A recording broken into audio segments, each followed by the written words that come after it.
Aujourd'hui, il y a des compétences que tu peux apprendre en quelques mois, puis vendre à des entreprises pour plusieurs milliers d'euros. Et pendant que beaucoup cherchent encore le business magique, certains deviennent libres tout simplement en devenant utiles. En fait, faut garder à l'esprit que l'économie et le monde en général est en constante évolution. Et Internet a créé énormément de nouveaux besoins. Et je dirais même qu'il y a certains nouveaux besoins qui eux-mêmes viennent créer d'autres nouveaux besoins, ce qui en fait littéralement un nid d'opportunités. Tu vois par exemple, de nos jours, être créateur de contenu peut te permettre de lancer un business et de vivre tout simplement de ta création de contenu. Maintenant, un créateur de contenu, arrivé à un certain niveau, il a besoin d'un monteur vidéo, il a besoin d'un mec pour faire ses minias, enfin il peut plus tout faire tout seul, tu vois. Et du coup, il va aller recruter par exemple des monteurs vidéo. Et comme énormément de personnes voient que c'est possible de devenir créateur de contenu, il y en a encore plus qui se lancent et encore plus qui réussissent. Et à la fin, on a besoin d'encore plus de monteurs vidéo. Du coup, juste un mec qui sait faire du montage vidéo, qui a des bonnes valeurs, une bonne éthique de travail et une bonne qualité de travail, ils peuvent facilement devenir assez rentables. Mais c'est pas tout, ça c'est que l'exemple du coup que je te disais des nouvelles opportunités qui créent de nouvelles opportunités. En réalité, il y a aussi par exemple, on va prendre les PME. Les PME existaient avant le boom de l'internet, sauf que maintenant, faut s'adapter au nouveau monde. Premièrement, il y a des réglementations qui les forcent et deuxièmement, elles le savent aussi qu'il y a des opportunités derrière tout ça, que ce soit en termes de visibilité, en termes de facilité pour piloter son entreprise, bref, il y a plein d'opportunités aussi. Et elles ont l'argent. Maintenant, le problème, c'est qu'elles n'ont pas forcément les compétences et pas forcément envie d'ouvrir un pôle dans leur entreprise, par exemple, juste pour gérer un site internet. Évidemment, dans ce cas-là, c'est pas rentable. Mais là, ça crée une opportunité.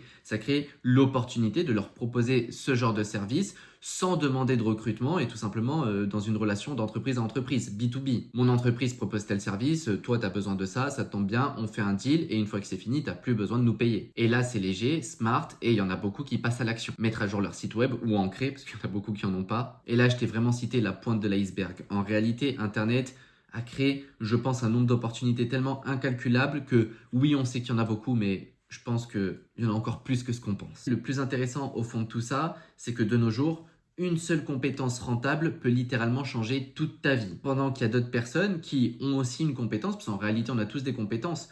On est tous sur le marché du travail d'une manière ou d'une autre. On apporte tous de la valeur d'une manière ou d'une autre. Mais il y en a certains qui ont aussi des compétences, qui mettent beaucoup de travail en termes de quantité, mais qui malheureusement ne gagneront jamais vraiment beaucoup d'argent. Alors que d'autres, ils ont des compétences aussi, mais qui sont plus rentables. Ils vont peut-être même travailler moins, mais ils gagneront beaucoup plus d'argent. Et justement, le but de cette vidéo, c'est de te présenter 5 compétences qui impriment du cash en 2026 et que toi aussi, tu peux utiliser. La première compétence, en réalité, il y en a 3, mais pour moi, elles sont sur la même direction de nos jours. C'est tout simplement le développement, l'automatisation et l'IA. Parce que oui, les entreprises ont constamment besoin de gagner du temps, de l'argent, de la productivité. Enfin, c'est une entreprise, c'est pas une œuvre caritative. Le but d'une entreprise, c'est de générer plus d'argent chaque année pour pouvoir tout simplement agrandir son entreprise, se développer sur son marché. C'est le but. C'est tout simplement le but d'une entreprise. On ne crée pas une entreprise pour faire un peu d'argent et ensuite que ça se casse la gueule. Non, justement, on l'a fait pour que ça soit en constante augmentation. Alors, est-ce que ça l'est tout le temps? Non, mais c'est l'objectif que ça le soit. Et c'est à ce moment-là que le développement, l'automatisation et l'IA entrent en jeu. Que ce soit pour automatiser la génération de devis, que ce soit un outil métier qui te permet d'éviter les doubles saisies, de te perdre, etc. Que ce soit un assistant IA vocal qui prend le téléphone dans ta boîte pour répondre à tes clients ou tes potentiels prospects qui t'appellent au lieu d'avoir à payer une personne pour le faire. Le fait de connecter des outils entre eux pour transférer de la data qu'auparavant un humain faisait manuellement. Tout ça, en fait, c'est ultra utile pour toutes les entreprises. PME, business en ligne, tout ce que tu veux, ils ont tous besoin d'automatiser, de développement et d'IA de nos jours. Qu'ils en soient conscients ou non, ils en ont besoin. À certains degrés, avec certaines restrictions, mais ils en ont besoin, crois-moi. T'imagines même pas le nombre d'entreprises qui travaillent comme en 2011 sur Excel. Je peux te l'assurer. À chaque étape, ils ont des pertes de temps monstrueuses et l'organisation, elle est chaotique. Et malgré ça, ils arrivent à avoir des bons résultats. Alors, imagine si tu leur apportes tout simplement ces solutions. À coup sûr, tu boostes le résultat. Si une entreprise est bonne, même dans le chaos, si tu lui ajoutes un peu d'ordre, ça sera incroyable. Et ça va paraître hallucinant, mais de nos jours, une personne qui sait faire quelques workflows sur une 8N et automatiser quelques tâches a bien plus de valeur que beaucoup de personnes qui ont fait 5 ans d'études et qui ont eu des diplômes. C'est triste, mais c'est réel. Et là, il y a beaucoup de détracteurs qui vont me dire « Ouais, mais t'es fou, maintenant avec Claude, tu peux faire ça, il n'y a plus besoin de payer de développeurs. Le workflow, tu peux lui dire de t'envoyer un JSON et il te l'envoie. » Ouais, ok, l'IA t'envoie quelque chose, mais entre ce que l'IA t'envoie et ce qui fonctionne bien, faut repasser. Et dans certains outils que tu vois que les mecs n'ont pas de compétences, tu vois les fails. Mais encore ça, c'est minime. Moi, ce que je réponds aux personnes qui disent ça, c'est tout simplement, est-ce que tu penses que le mec qui dirige une boîte qui fait 4, 5, 7 millions par an, il va se faire chier à aller envoyer des messages à Claude, à tester des trucs sur des outils qu'il ne comprend pas, qu'il ne connaît pas et qu'il n'a pas forcément envie de s'embêter à apprendre? Eh ben, la réalité, c'est que non. Maintenant, si toi, tu cibles des clients qui, on va dire, vont être brocs, c'est-à-dire qu'ils vont utiliser Claude pour justement lancer... En fait, c'est des founders de SaaS, mais ils veulent founder un SaaS justement pour devenir libre. Là, tu es dans un autre contexte. Le mec, il débarque, il est broc. Et tout à son honneur, hein, il bosse pour devenir libre. Mais au moment où tu lui parles et tu veux lui vendre tes services, il est broc. Du coup, c'est juste tout simplement un problème de client. Parce que oui, il y a des bots qui tournent très bien, qui en ont quand même besoin, mais voilà, le founder, le mec qui dirige tout ça, il va pas se faire chier à faire tout ça. Par contre, il est prêt à payer quelqu'un de qualifié ponctuellement pour le faire à sa place. Et je te parle en connaissance de cause, hein. Dans mes 2 boîtes de vente de services, c'est exactement ce que je vends. Automatisation et IA dans l'une et du développement web dans l'autre. Du coup, je te parle pas point de vue extérieur, je te parle de la réalité, de ce que je vois au quotidien. Et oui, de nos jours, les gens qui savent faire gagner du temps, de l'argent et de la productivité, ils impriment du cash. Compétence numéro 2, acquisition, contenu, attention. Pour moi, c'est comme les 3 précédentes que j'ai citées, c'est la même direction. Parce qu'aujourd'hui, les entreprises ont un problème simple mais ultra douloureux et c'est que presque personne ne les voit. Parce que oui, à une ère où les opportunités sont à tous les coins de rue, il y a encore plus de personnes qui se lancent. Et plus de personnes qui se lancent, ça veut dire plus de concurrence. Et plus de concurrence veut dire que là, tu dois faire un effort pour booster ta visibilité. Parce que peut-être que le mec qui vend la même chose que toi à 3 rues de différence, il va prendre les clients à ta place. Et même à ce niveau, Internet a révolutionné les règles du jeu. À l'époque, ce qui se faisait beaucoup, c'était les encarts publicitaires à côté des autoroutes, etc.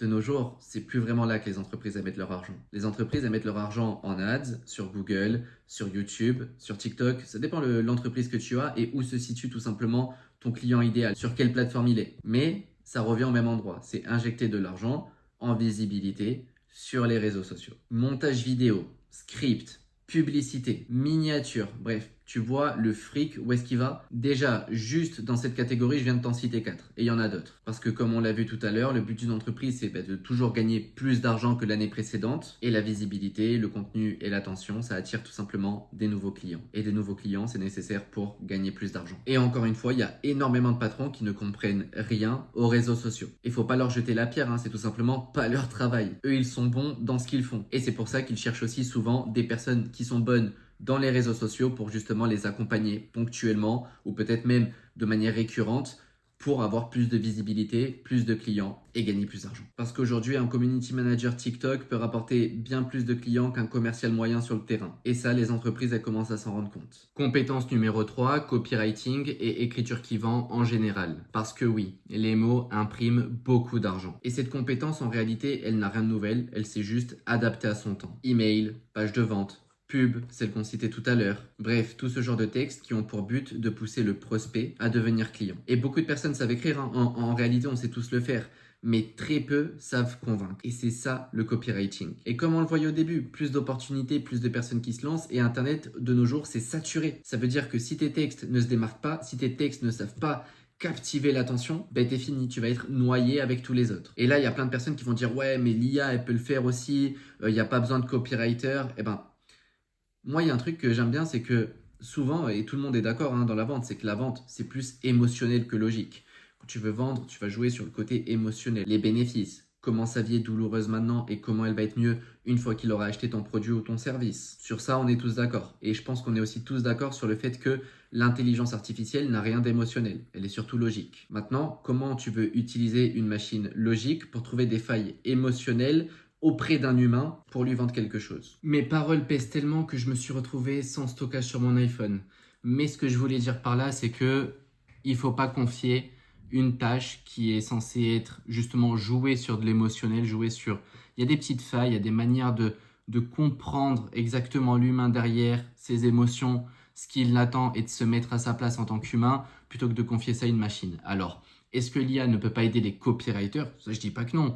Mais il faudra toujours un bon copywriter derrière la copie, derrière l'ads, derrière les textes en général, pour être sûr d'avoir un bon résultat. Du moins pour optimiser ses chances de. Parce qu'en réalité, une bonne phrase, un bon slogan en général peut rapporter plusieurs milliers d'euros et parfois même plusieurs millions d'euros. Compétence numéro 4, le closing.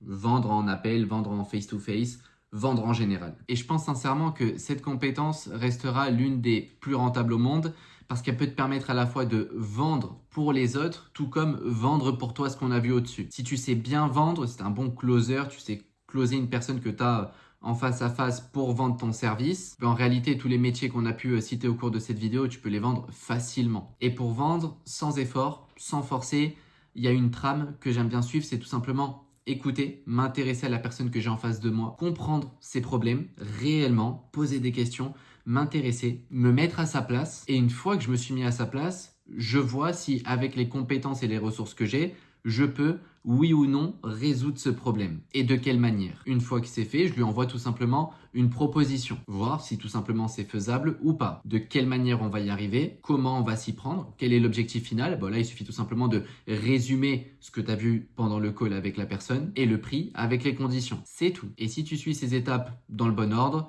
tu verras que ton taux de closing il sera vraiment, mais vraiment très élevé. Et de nos jours, même si tu as envie de vendre du closing, tu es un bon vendeur, tu n'as pas de produit, tu n'as pas envie de t'embêter à le créer, bah, tu peux tout simplement vendre pour d'autres entreprises. Parce qu'il y a beaucoup d'entreprises qui ont de bons produits, mais qui ont du mal à le vendre parce qu'ils n'ont pas de bons vendeurs. Compétence numéro 5, créer une marque personnelle. C'est le personal branding, pour moi, c'est pas un business, c'est un art. C'est une compétence à part entière. Créer un personnage, créer un mouvement, créer des valeurs qui vont unifier une communauté. Faut savoir le faire. Ça s'apprend, mais faut savoir le faire. Que ce soit sur YouTube, TikTok, peu importe, sur X, le problème, c'est pas la plateforme. En réalité, c'est les mêmes piliers appliqués différemment sur différentes plateformes. Mais ça fonctionne toujours de la même manière. Et ce qui est fort, du coup, c'est que tu as ta source d'acquisition qui est le réseau social que tu vas utiliser. Et grâce à ton contenu, tu vas créer tout simplement une audience avec certains qui vont même devenir des membres de ta communauté. Je fais bien une distinction parce que l'audience, c'est les personnes qui vont te voir. Et les membres de ta communauté, c'est les gens qui te suivent, les gens qui sont d'accord avec tes valeurs, ta direction, ce que tu proposes. C'est les mecs que si demain tu pars en guerre, ils viennent avec toi. C'est les mêmes que si demain tu changes complètement de sujet, ils continueront à te regarder parce qu'ils t'apprécient à toi, tes valeurs, ce que tu représentes. Elle est là la distinction. Et bien sûr, tu l'as compris, du coup, quand tu as une communauté, il y a de la confiance. Et quand tu as des personnes qui te font confiance, vendre quelque chose, c'est pas compliqué. Il y en a même beaucoup qui vont juste acheter pour soutenir. Faut vraiment comprendre la puissance de la confiance. Ça, c'est un truc que beaucoup de personnes sous-estiment. Ils parlent de process, ils parlent de plein de choses, mais ils oublient complètement la confiance. Alors que moi, je dirais, c'est ce qui compte le plus. Et ce que tu peux vendre à une audience, c'est très large. Ça peut être des produits digitaux, comme ça peut être de l'affiliation. Ça veut dire que tu utilises